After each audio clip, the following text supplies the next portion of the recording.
Hello everyone, welcome to exam form academy.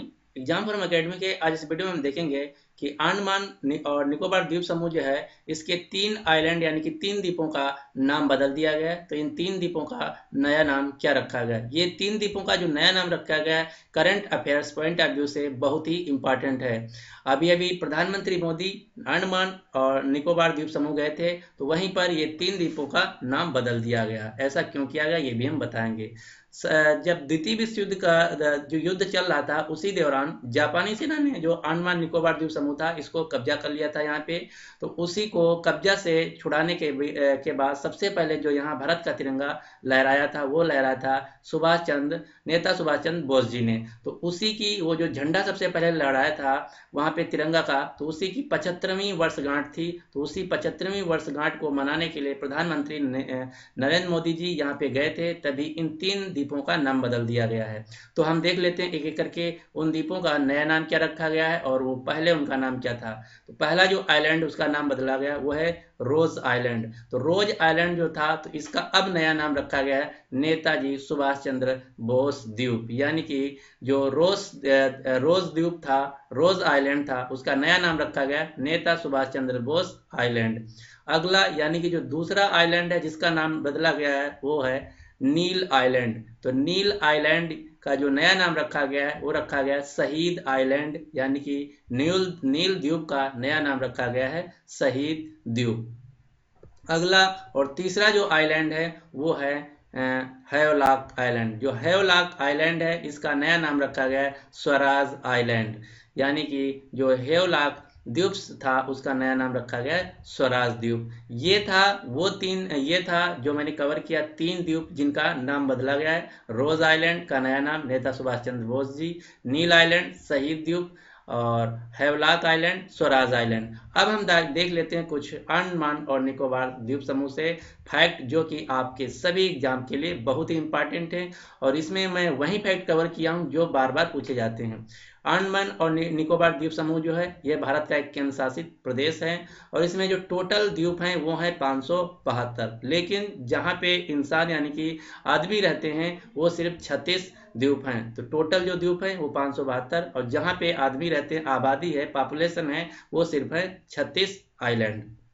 अगला fact, ये question पूछा जाता है कि अंडमान निकोबार कहाँ पे स्थित है। तो अंडमान निकोबार जो है ये बे ऑफ बंगाल और अंडमान सी में स्थित है।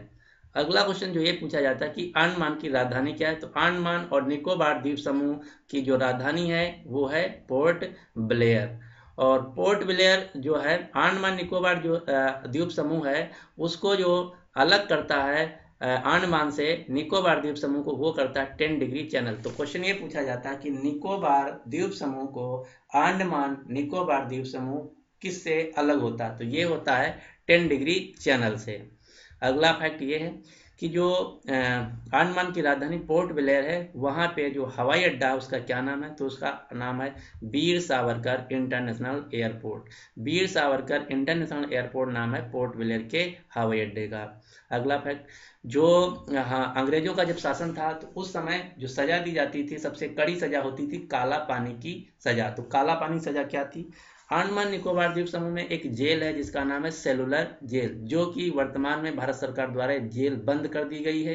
तो जो सेलुलर जेल थी उसी का नाम था काला पानी काला पानी, जो भारत का मेन लैंड है। यहाँ पे जो सबसे ज़्यादा खूंखार क्रिमिनल होता था अंग्रेजों की दृष्टि से तो उसको भेज दिया जाता था सेलुलर जेल, जो कि अंडमान निकोबार द्वीप समूह में स्थित है, जिसको बोलते थे काला पानी।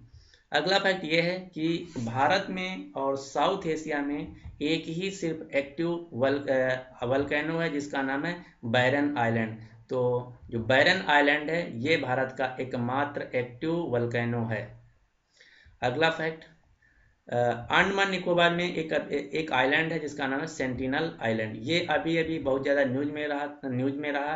ये शायद आपके एग्जाम में भी पूछा जा सकता है कि सेंटिनल आइलैंड कहाँ स्थित है या सेंटिनल आइलैंड कहाँ है। तो सेंटिनल आइलैंड जो है ये अंडमान निकोबार का एक आइलैंड है जिसपे सेंटिनलीज रहते हैं। ये वो लोग हैं जैसे 70,000 साल पहले जो लोग रहते थे बिना कपड़े के, बिना अनाज खाए हुए पेड़ पौधों पे, उसी प्रकार से 70,000 पहले जो सभ्यता थी उसी प्रकार के लोग हैं और इनका कोई एग्जैक्ट अंदाजा नहीं कितने लोग हैं। जनगणना 2011 के अनुसार इनकी जो संख्या मानी जाती है वो मानी जाती है 14 से 150।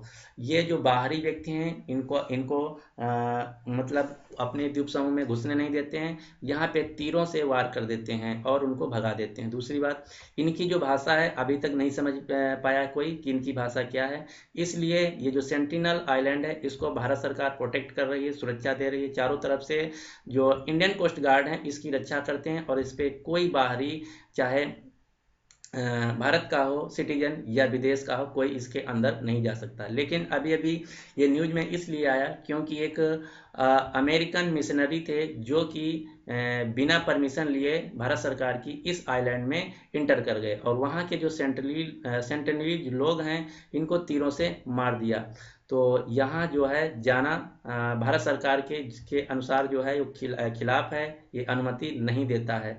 और जो सेंट्रलीज हैं इन पे कोई केस नहीं चल सकता, किसी जेल में बंद नहीं किए जा सकते हैं और ये पूरा जो आइलैंड है प्रोटेक्टेड, आप यहाँ नहीं जा सकते। अगर जाना है तो इसके लिए आपको भारत सरकार से अनुमति लेना पड़ेगा।